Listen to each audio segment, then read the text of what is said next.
Hello friends, welcome to our channel GK with Vishal. तो कैसे हो आप? आई होप आप अच्छे होंगे और आपकी पढ़ाई भी अच्छी चल रही होगी। वीडियो को स्टार्ट करने से पहले मेरी आपसे रिक्वेस्ट है, आप इस चैनल पर नए हैं तो चैनल को सब्सक्राइब करें, बेल आइकन दबाएं और वीडियो आपको अच्छा लगे वीडियो पर लाइक करें। वीडियो को कमेंट करके बताएं कैसा लगा और वीडियो को ज़्यादा से ज़्यादा शेयर करें। मेरा नाम है विशाल चौधरी और आज मैं आपके लिए लेके आया हूँ इंडियन ज्योग्राफी का पार्ट 3। हमने पहले 2 पार्ट डिस्कस किए हैं। आप वो वीडियो नहीं देखे तो आप प्लेलिस्ट में जाएँ और वो वीडियो ज़रूर देखें।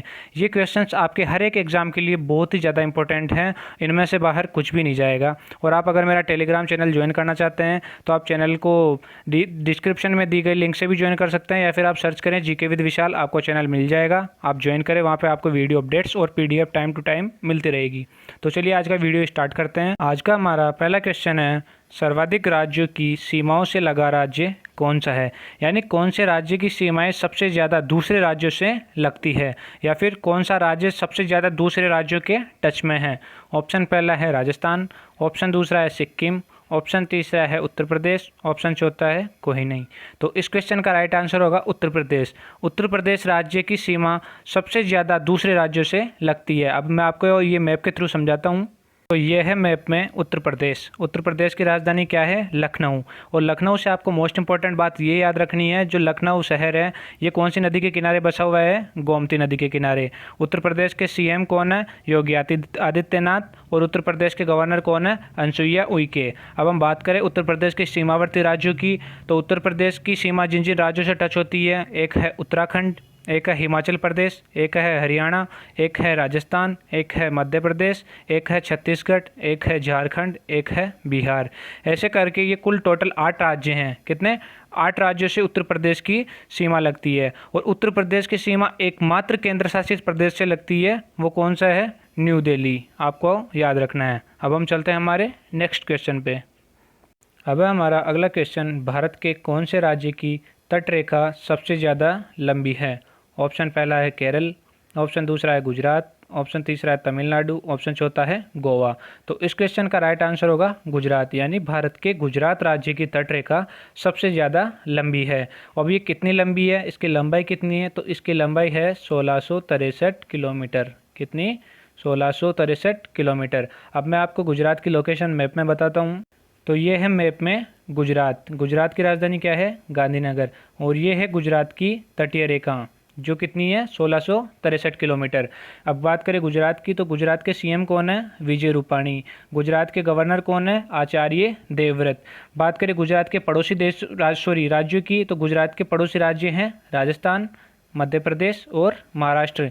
और गुजरात के एक पास में पड़ोसी देश भी अपना, वो कौन सा है? पाकिस्तान। जो कहाँ है? यहाँ पे है पाकिस्तान। अब हम चलते हैं हमारे नेक्स्ट क्वेश्चन पे। अब हमारा अगला क्वेश्चन, भारत का सबसे ऊंचा दर्रा कौन सा है? ऑप्शन पहला है काराकोरम दर्रा, ऑप्शन दूसरा है खैबर दर्रा, ऑप्शन तीसरा है पालघाट दर्रा, ऑप्शन चौथा है बोमडीला दर्रा। तो इस क्वेश्चन का राइट आंसर होगा काराकोरम दर्रा। ये काराकोरम दर्रा कहाँ है? ये लद्दाख में है। कहाँ? लद्दाख में। और इसकी ऊंचाई कितनी है? इसकी ऊंचाई है 5624 मीटर। कितनी? 5624 मीटर। अब हम बाकी ऑप्शन की बात करें, खैबर दर्रा। खैबर दर्रा कहाँ है? पाकिस्तान में। और खैबर दर्रा से आपको मोस्ट इंपॉर्टेंट बात ये ध्यान रखनी है कि जो आर्य भारत में आए थे, कौन? आर्य भारत में कहाँ से प्रवेश किया था आर्यों ने? खैबर दर्रा से। और ये कहाँ है? पाकिस्तान में। बात करें पालघाट दर्रा की, पालघाट दर्रा 2 राज्यों को जोड़ता है। कौन कौन से राज्यों को? केरल और तमिलनाडु को जोड़ता है। कौन सा? पालघाट दर्रा। बात करें बोमडीला दर्रा की, तो बोमडीला दर्रा कौन से राज्य में है? ये है अरुणाचल प्रदेश में। कौन से में? अरुणाचल प्रदेश में। अब हम चलते हैं हमारे नेक्स्ट क्वेश्चन पे। अब हमारा अगला क्वेश्चन, भारत की तटीय रेखा की लंबाई कितनी है? ऑप्शन पहला है 7516.5 किलोमीटर, ऑप्शन दूसरा है 6100 किलोमीटर, ऑप्शन तीसरा है 6500 किलोमीटर। तो इस क्वेश्चन का राइट आंसर होगा 6100 किलोमीटर। तो भारत की तटीय रेखा की लंबाई, केवल जो भारत की जो तटीय रेखा है इसकी लंबाई कितनी है? 6100 किलोमीटर। जब भारत की जो द्वीपों की भी अंतर्राष्ट्रीय सीमा है, जो अंतर्राष्ट्रीय तटीय रेखा है, उसको भी जोड़ दिया जाए तो कितनी होती है? 7516.5 किलोमीटर। अगर आपको भारत की तटीय रेखा की कुल लंबाई पूछे द्वीपों सहित, तो आपको बतानी है 7516.5 किलोमीटर। और केवल भारत की तटीय रेखा की लंबाई पूछे तो आपको बतानी है 6100 किलोमीटर। अब हम चलते हैं हमारे नेक्स्ट क्वेश्चन पे। अब हमारा अगला क्वेश्चन, भारत किस गोलार्ध में स्थित है? ऑप्शन पहला है दक्षिणी पूर्व, ऑप्शन दूसरा है उत्तरी पूर्व, ऑप्शन तीसरा है उत्तर पश्चिमी, ऑप्शन चौथा है उत्तरी दक्षिणी। तो इस क्वेश्चन का राइट आंसर होगा उत्तर पूर्व, यानी भारत कौन से गोलार्ध में है? उत्तर पूर्व गोलार्ध में। अब हम चलते हैं नेक्स्ट क्वेश्चन पे।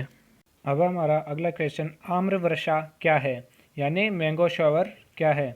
ऑप्शन पहला है आम का टपकना, ऑप्शन दूसरा है आम की फसल, ऑप्शन तीसरा है ग्रीष्म ऋतु में बंगाल, असम, केरल में होने वाली वर्षा, ऑप्शन चौथा है कोई नहीं। तो इस क्वेश्चन का राइट आंसर होगा ग्रीष्म ऋतु में बंगाल, असम और केरल में होने वाली वर्षा। जब बंगाल, असम, केरल इस साइड जो ग्रीष्म ऋतु यानी मार्च अप्रैल के महीने में जो बारिश होती है, इस बारिश को वहाँ पे क्या कहते हैं? आम्र वर्षा। और आम्र वर्षा किस जगह कहते हैं? केरल में। केरल में जब ये बारिश होती है गर्मियों में तो इसको आम्र वर्षा के नाम से जाना जाता है, क्योंकि ये आम की फसल के लिए बहुत ही लाभदायक होती है। अभी इसी बारिश को कर्नाटक में क्या कहते हैं? कॉफ़ी शावर, यानी कॉफ़ी वर्षा कहा जाता है। कहाँ? कर्नाटक में। और बंगाल की बात करें तो बंगाल में ये जो ग्रीष्म ऋतु में बारिश होती है इसको क्या कहा जाता है? काल बैसाखी। क्या कहते हैं? काल बैसाखी। अब हम चलते हैं हमारे नेक्स्ट क्वेश्चन पे। अब हमारा अगला क्वेश्चन, भारत में सर्वाधिक वर्षा किस मानसून से होती है? ऑप्शन पहला है दक्षिणी पश्चिमी मानसून, ऑप्शन दूसरा है दक्षिण पूर्वी मानसून, ऑप्शन तीसरा है पश्चिमी विक्षोभ। तो इस क्वेश्चन का राइट आंसर होगा दक्षिण पश्चिमी मानसून, यानी भारत में सर्वाधिक वर्षा होती है दक्षिण पश्चिमी मानसून। और दक्षिण पश्चिमी मानसून किधर से आता है? ये अरब सागर की तरफ से आता है। किधर से? अरब सागर की तरफ से। अब हम चलते हैं हमारे नेक्स्ट क्वेश्चन पे। अब हमारा अगला क्वेश्चन, भारतीय मानसून का वर्णन सबसे पहले किस अरब विद्वान द्वारा किया गया? क्या क्वेश्चन है? भारतीय मानसून का वर्णन सबसे पहले किस अरब विद्वान द्वारा किया गया? ऑप्शन पहला है अल-बरूनी, ऑप्शन दूसरा है अल-मसूदी, ऑप्शन तीसरा है अल-अहमदी। तो इस क्वेश्चन का राइट आंसर होगा अल-मसूदी, यानी भारतीय मानसून का वर्णन सबसे पहले किसने किया? अल-मसूदी ने। बात करें अल-बरूनी की तो अल-बरूनी ने एक किताब लिखी थी। कौन सी किताब लिखी थी? किताब उल हिंद। कौन सी? किताब उल हिंद। अब हम चलते हैं हमारे नेक्स्ट क्वेश्चन पे। अब हमारा अगला क्वेश्चन, किस नदी को बिहार का शोक कहा जाता है?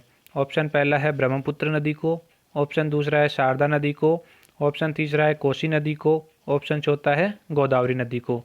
तो इस क्वेश्चन का राइट आंसर होगा कोसी नदी को, यानी बिहार का शोक कौन सी नदी को कहा जाता है? कोसी नदी को। अब बात करें ब्रह्मपुत्र नदी की तो ब्रह्मपुत्र नदी को क्या कहा जाता है? असम का शोक।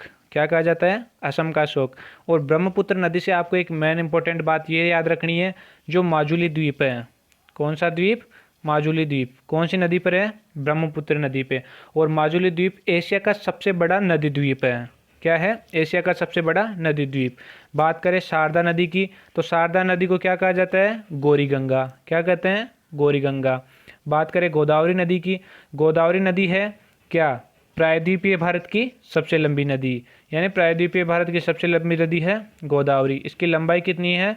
1465 किलोमीटर। कितनी? 1465 किलोमीटर। और गोदावरी नदी को ही क्या कहा जाता है? वृद्ध गंगा या दक्षिण की गंगा। अब हम चलते हैं हमारे नेक्स्ट क्वेश्चन पे। अब हमारा लास्ट क्वेश्चन, सिंधु नदी की भारत में कुल लंबाई कितनी है? ऑप्शन पहला है 2900 किलोमीटर, ऑप्शन दूसरा है 1114 किलोमीटर, ऑप्शन तीसरा है 2880 किलोमीटर। तो इस क्वेश्चन का राइट आंसर होगा 1114 किलोमीटर, यानी सिंधु नदी की भारत में कुल लंबाई है 1114 किलोमीटर। अब बात करें सिंधु नदी की कुल लंबाई की तो सिंधु नदी की कुल लंबाई कितनी है? 2880 किलोमीटर। कितनी? 2880 किलोमीटर। अब सिंधु नदी की बात करें तो तिब्बत में सिंधु नदी को क्या कहा जाता है? सिंगी खबान। क्या कहा जाता है? सिंगी खबान। और दूसरा इसका क्या नाम है? शेरमुख। शेरमुख भी सिंधु नदी को कहते हैं। अब सिंधु नदी की बात करें तो सिंधु नदी से ये याद रखना आपको कि जम्मू कश्मीर जो राज्य है उसका जो लेह जिला है, सिर्फ ओनली ये लेह से गुजरती है। कहाँ से? लेह से होके गुजरती है। तो ये था फ्रेंड्स आज का session. Thank you so much guys for watching my video. I hope आपको वीडियो अच्छा लगा होगा। प्लीज़ आपको अगर वीडियो अच्छा लगा तो वीडियो को लाइक करें, वीडियो पे कमेंट करके बताएं वीडियो कैसा लगा और वीडियो को ज़्यादा से ज़्यादा शेयर करें। Thank you so much again. God bless you all.